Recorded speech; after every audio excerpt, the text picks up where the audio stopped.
محترمه عضوین گرامی، میخواهم خودم شما رو با مقامات اجرایی حکومت دولتی ناحیه فردوسی شهر دوشنبه خیر مقدم می‌گویم. نشست مطبوعاتی مقامات اجرایی حکومت دولتی ناحیه فردوسی شهر دوشنبه در اساس دستور رهبر دستگاه اجرایی پرزیدنت جمهوری ترکستان از 20 دکامبر سال 2024 رقم 26/10/470 در خصوص تشکیل و گزاراندن نشست‌های مطبوعاتی در وزارت اداره‌ها، کارخانه‌ها، تشکیلات و مؤسسه‌ها و شهر ناحیه مملکت باید به جنبش سال 2024 که مطابق امر پرزیدنت جمهوری ترکستان از 4 مارس سال 2005 رقم اپ 1677 تصدیق شده است. این چنین جدول تصدیق کرده مقامات اجرایی حکومت دولتی شهر دوشنبه به نقشه گرفته شده است برگزار کرده می‌شود. در نشست مطبوعاتی نمایندگان وسایط اخبار امه، معاون یکم و معاون رئیس ناحیه، رهبر دستگاه رئیس ناحیه، مدیران شعبه و بخش‌های دستگاه رئیس و مقامات اجرایی، رهبران تشکیلات اداری زودتابه دعوت شدند. جمیله حسینова газетаи СССР معاون سردبیر، محترم رئیس، در آغاز منم در پیروی همکارانم شما رو انتخاب شدم به این سمت به وظیفه رئیس ناحیه فردوسی که ما همه شهروندان ناحیه هستیم تبریک میکنم و موفقیت برایتان خواهانم. سپاس از رئیس قبلی که امروز در ناحیه سینا به حیث رئیس انتخاب شدن. امید گریزاده که خیلی زحمت کشیدن و امیدواریم که همکاری ما و شما هم در اینجا خیلی خوب می شود. و یک سپاس ویژه دیگر از معاون اول شما، ما کسانه میشناسیم ولی تعریفشون بسیار شنیدیم که با عیادت شاعر خلقی تاجیکستان گریز سفر یک چند مرتبه رفتن و تشکر از بچه ها که در این کار سهمگزارن، استاد بیمارن و ما خودم خواستیم این سپاس استاد به بچه ها رسانیم. من دو سوال داشتم در مورد کارخانه های صنعتی یکم. گفته شد که 214 کارخانه در ناحیه به قید گرفته شده است. همه اونها کار میکنن و اگر نه چند از کار مانده است و عموما در ناحیه شماره کارخانه هایی که عموما از کار ماندن سالهای طولانی کار نمیکنن، استحصالات نمیکنن چقدر است؟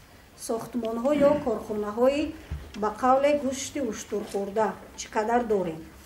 سوال دوم در مورد بناهای استقامتی در ناحیه ساختمان 109 بنای بلندآشیانه استقامتی ادامه دارد تا جای من آگاه شدم. آیا با این رقم بناهایی که از کمیسیای دولتی گذشتگی نیستن ولی مردم در آن زندگی میکنن، حتی فکتم دارم، چقدر این گونه بنا در ناحیه هست؟ تشکر.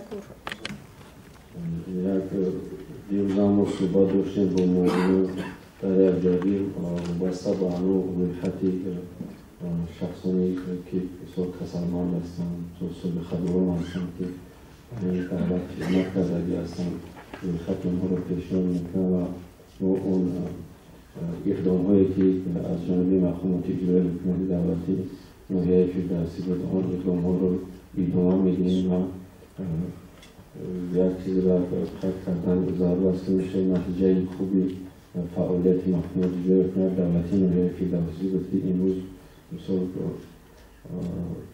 محترم رئیس گریزاده و دیگر رئیس تعیین شدن و ما باور داریم که در ناحیه که اون کسان رئیس ناحیه تعیین شدن این اقدام‌های خود و کارهای عمودانی و زندگی خود رو در آنجا سهم خودشون نمیگذارن و او واسطه به آن مسئله هایی که شما گفته گذاشتید و بناهای بلندآشیانه‌ای که ساختمانشان ادامه دارد در طبق طلبات کدکسی شهرسازی جمهوری ترکستان وقتی بنا پورا به اتمام میرسد که از کمیسیای دولتی قبول گذاشته باشد و طبق طلبات ساختمان انشاءاتش به انجام رسیده اول به کمیسیای کاری پیشنهاد کرده می شود. کمیسیای کاری در دوره صلاحیت خود تمام آن کمبودی‌هایی که هست از روی لایحه در بنا و انشاءاتی ساخته شونده در آنجا درج میکنن و از جانب کمیسیای کاری مهلت داده می شود برای برطرف نمودن کمبودی‌های بیشتر و بعد برطرف شدن و کمیسیای دولتی قبول پیشنهاد کرده می شود وقتی که کمیسیون دولتی قبول از کمیسیون گذشت وقتی قبول داخل دور و تصمیم میرسد برای ساختمان انجام رسیدن در آن وقت ساختمان نمیتونه گفتگی ساختمانی انشاءاتش انجام میفته و برای به استفاده آماده شده. خب وابسته به کارخانه‌های صنعتی که شما در اینجا سوال دادید چطوری که ما در معلومات هم قید کردیم در سال 114 کارخانه 150 کارخانه حجم استحصال محصول رو از 100% زیادی جور کردن. چون 46 کارخانه حجم محصول رو تو از 100% کمتر. سوال شما من می‌خواستم معلومی سوالی معلوماتی بیشتر پیشنهاد کنند و وقتی که در ناحیه فعالیت میکنن 6229 نفر کار میکنن. همین 48 کارخانه نو در سال 2024 واقع گرفته شد. در 48 کارخانه 375 نفر کار میکنن. وابسته به کارخانه‌هایی که از فعالیت باز موندگان در سال 2023 در سال 2024 19 کارخانه از فعالیت باز مونده با پورگی از قید برآورده شد. 19 کارخانه. یک کارخانه دیگر که از فعالیت باز موندگان در ناحیه این باشد جدیمی توجیه عصر می باشد که این بر ریخته آلومینی سر کار دارد. این کارخانه از سال 2019 از فعالیت باز موندگان این در مرحله برهمخوری قرار دارد. ما با باوری کامل شما گفتم میتونیم که از شما خواهش میکنیم که امروز در ناحیه جای خالی کاری موجود است. عین زمان میتونیم که ما با 420 نفر 420 نفر با جای کاری با معاش ارزنده تامین کنیم. میتونیم مرحمت نگون آدمایی باشن که با کار نیاز داشته باشن مراجعت کنن. دو کارخانه صنعتی در ناحیه است که امروز برای کارمندان کارجو و برای کارگر اعلانیه شما دادگان این منتظری کارگر نمید. معاش نو چیز نیست. معاش برای آدمی که نو کار در روی دوری کار یاد گرفته تجربه ندارد برای آدمای بی تجربه 1800 سوم. برای آدمایی که تجربه پیدا در مدت 3 ماه کار یاد میگیرن این 2.5 سوم تا 4,000 سوم را معاش میگیرن. در مورد همین میدانچه‌های ورزشی کمتر معلومات داده. تا می‌دانیم سروری دولت و رئیس شهر دوشنبه در همین مورد پیوسته دستورهای مشخص می‌دهند. می‌گوید که این حال در حدود ناحیه چند میدانچه‌های ورزشی فعالیت دارند و طبق نقشه باید چند میدانچه ساخته و استفاده داده شود. همزمان طوری همگان می‌دانند بسیاری از این همین میدانچه‌های ورزشی عرصه فرسوده شده‌اند. از جانب ساکنان درست نگاهبین کرده نمی‌شوند. در همین سمت چی چاره‌ها اندیشیده می‌شود؟ ساخته شده هستند. همه اینها بایسته تحت نظارت همین مؤسسه قرار دارد و همه روزه اساس‌های بودنی سیستم مدنی چنانچه فضای بحثی نگهداری را تامین کرده می‌شود و در وابسته به سوال شما معلوماتی ایده‌ای پیشنهاد کرده می‌شود از جانب مسئولین. در مورد ناحیه فدراسی شهر دوشنبه 85 میدانچه‌های ورزشی و بازی کودکان فعالیت داشته. 60 عدد آنها در توازن مؤسسه ما قرار دارد. 15 عدد اینها در توازن مؤسسه ریاست کار با انشاءات‌های مکان جهت در شهر دوشنبه و زیاده از 9 عدد آنها در توازن وی صاحبکارها کارخانه‌های اداره‌ها قرار دارد. رسانه‌ای که در سال 2024 از جانب مکان جهت در ناحیه فدراسی شهر دوشنبه 38 عدد میدانچه‌های ورزشی و بازی کودکان پورا از تعمیر برآورده شده‌اند. نقشه‌بندی شده موضوع معلوماتی که لوحی مورد سوالی پیشنهاد می‌کنم. این نقشه‌بندی شدگی هست. همش از روی کنترل هم برآوردگی است. کدام ماموریزی تولیده می‌شود در کدام مولدها همش نقشه هست و معلومات شما ایراد کنید و من سوالی کشاورزی شما قید کردین که در زمین‌های کشاورزی پیش نمی‌شود. اصلا در شورای دوشنبه مختار 100 هکتار زمین اونجا هست. فقط اینو از یک کیش میشن گندم میکنن و آب ندارن. همین زمین ها دیگر زمین ها پر کیش کردن میشن. اگر یکان جا شما دیده باشین مرحمت ما رفتن میبینیم در جاشون. اگر نکرده باشن مقصد قربانی کرده اسمان حاضر ما گروه کلی را تأسیس میکنیم در علایدگی نسبت همه ما رفته فعالیت آنها رو بررسی میکنیم و البته اونها هم کدومش که مثال اجازه‌نامه داشته باشه و محدودیت های خودش هم دارد که مثال تو کدام سن سال مثال در اونجا میتوانند بازی کنند یا که با بازیچه‌شان نسبت این گروه کلی ما هست تمام نازگان منتخبی تمام گروه کلی در اونجا سفربر کرده میشن همش مواد آموزش قبول داده میشود و در دوره طلبات خانوادگی چراجویی کرده میشود. یک چیز است که البته این تنها مقامات اجرای کنه دولتی از بوده این خودش تنها برنامه نمیتونه اما با دستگیری هم جامعه شهروندی با همکاری جامعه شهروندی محله ها نیاز داریم و در یک جایی امید داریم که همکاری میکنیم و برای پیشرفتی سوغای معنویاتی نوعی همون سرمایه‌گذاری میکنیم. در از مقامات اجرایی حکومت دولتی نوعی فدراسیون من کمیسیا اوید و حقوق کودک یعنی که وسایل پرستاری عمل میکنند. ما طبق نقشه هر هفته 4 مرتبه با همراهی شعبه کار داخلی من نوعی فدراسیون که شعبه‌چه کار با نوآوران دارد در همجایگی با کمیسیای اوید و حقوق کودک مقامات شهری دوشنبه در همجایگی با دیگر ساختارهای دخلدار همجایی شده بیگاهی‌ها از ساعت 6 تا ساعت 10-11 شب ریدهای مشترک گذرانده می‌شود.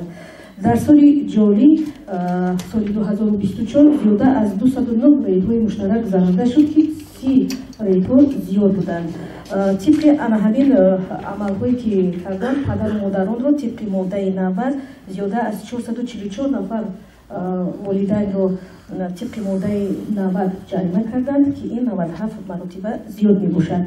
در حقیقت طبق قانون جمهوری تاجیکستان درباره مسئولیت پدر و مادر در تربیت کودک ما در تمام مؤسسه‌های تعلیمی با پدر و مادران صحبت‌ها و خودها می‌گذارانیم و کارهای فهماندگی گذرانده می‌شود و نسبت اون کودکانی که مثلا دشوار تربیت هستند و نیمه شب زیر همان پدر و مادران نگاه نمی‌کنند ما کارهای فهماندگی هم هست و در هر یک مؤسسه تعلیمی من از شعبه کار با نوآوران شعبه کارهای داخلی رقم 1 و 2 من موضوعات منطقوی من جدا کرده شده است با همون کودکان من سر و کار میگیرم پسیکولوژها هستن گام میزنن من همشون کارهای فهماندگی میکنم دیگه ما میدونیم سطح من جنایتکاری در سال 2024 9 مرتبه کم کرده است و کوشش میکنیم که همین عملهای نامطلوب رو از بین برداریم. و در پیام پرزیدنت هم این سوال داد که ما باید بیشتر با ساختمان مکتب‌ها شروع کنیم چون که به خصوص در ناحیه فردوسی امروز اهالی زیاد می شود از اون جماعت ها و دیههایی که در جماعتی سرکشتی است به اینجا وارد شدن اطراف ناحیه بودکی یعنی طلبات به ساختمان مؤسسه ها زیاد می شود. من دانستن میخواستم که تو جشن استقلال 35 سالگی استقلال دولتی جمهوری تاجیکستان در حدود ناحیه چقدر مؤسسه های تصویری تا مکتبی و میانه عمومی ساخته می شود و اگر ممکن باشد به نقشه گرفته شده باشد همین تعداد در سال 2025 در سال جاری چقدر است؟ کوشش میکنیم که از اون مقام اجرایی حکومت دولتی با جوی سرمایه داخلی و خارجی رانندگی با جوی صاحبکاران و شخصی سخاوت پیشه چراجویی کنیم. قید کردن ضرورت است وابسته به سوال شما که به تحلیل کرده بارمانی در حدود ناحیه 53 مؤسسه تحصیلات عمومی فعالیت دارد. اینچنین 38 مؤسسه مکتبی در این دولت فعالیت دارد. این زمان در قلمرو ناحیه از پروگرام سرچشمه‌های مبلغ ساختمان 5 مؤسسه تحصیلاتی عمومی ادامه دارد و در نظر است که سال روان یک مؤسسه تحصیلاتی عمومی بالای 1260 در یک است در محله شما موادی استفاده قرار داده می شود. اینچنین وابسته به ساختمان مؤسسه‌های مکتبی از روی نقشه این زمان ساختمان 11 مؤسسه مکتبی ادامه دارد که در نظر داشته است تا سال جاری 4 مؤسسه مکتبی برای 820 کودک ساختن موادی استفاده برای قرار داده شود و از جانب محکومات اجرایی حکومت دولتی نوعی فدراسیون تمام چراغ‌های ضروری اندیشیده می‌شود هیچ کلکتیو تمام می‌دونه در پیام یک نوبتی خود پرزیدنت جمهوری ترکستان پیشروی معظم ملت دستور دادن جهتی تا سال 2030 در دوره تطبیق استراتژی رشد معارفی جمهوری ترکستان برای دوره تا سال 2030 برای تا 50% با فرا گرفتن کودکان سن تا مکتبی و مؤسسات تحصیلاتی تا مکتبی دستور داشته است و ما با استفاده از تمام امکانیت‌های موجود جهتی اجرای بصفتی دستور پروژه مذکور چراغ‌های ضروری عمل می‌کنیم. ما در گروه کاری شده دیدیم نظر گذاروندیم بعضی بیماری دادن که با طلبات جواب نیستن بعضی بیماری هستن که با طلبات جواب اما ما جدا کردگیم در وقتی بودجه ناحیه بین‌الملل گرفتگیم اگر وقتی که مبلغ بزرگ شود ما همورا با بچه‌ها در رابطه با خزاندن برهم بودن یا کوچاندن بزرگ‌های سکوات مقام گنجینه و پنجشیر در ناحیه فدراسی سر و صداها زیاد پنجده شدند آیا محکومات شهر تصدیق می‌کند که واقعا چنین نقشه موجود است اگر این بزرگ‌ها کوچانده شود با کجا و با کدام شهرهای انتخاب می‌کنند این تغییرات با سوداگران و سکان منطقه چه تاثیر خواهد داشت بخشی زیاد با محکوماتی با عهده محکومات اجرایی حکومت شهر دوشنبه واسه شده شما میتونید که روزی دهم نشست مطبوعاتی بودید و بتونم میتونید جواب بتونم بگید خب سلامت باشید مجدداً وقتی در رسیدن و ما از شما خواهش میکنیم که در همکار با محکومات محل خیلی معلومه از خلق کردن خلقی همه منصوری در این اشتال بیان خروج مفید هستیم در نوعی فدراسی شرقی آزاد در نوعی است شرقی آزاد در نوعی فدراسی است و این کاری یک روزا و یک ساعته نیست ما همیشه آماده همکاری هستیم و از همه شما برای اشتراک فعالیت‌تان در چراغ‌های این روزا ما استفاده می‌کنیم و در محکومات اجرایی حکومت دولتی نوعی فدراسی شهر دوشنبه برای هر یک درخواست مراجعه شما و دیگر شهروندان شده است که ما البته در دوره امکانیت موجود جهت حل آنها چراغ‌های ضروری عملی می‌کنیم برای اشتراکتان تشکر سلامت سر بالا باشید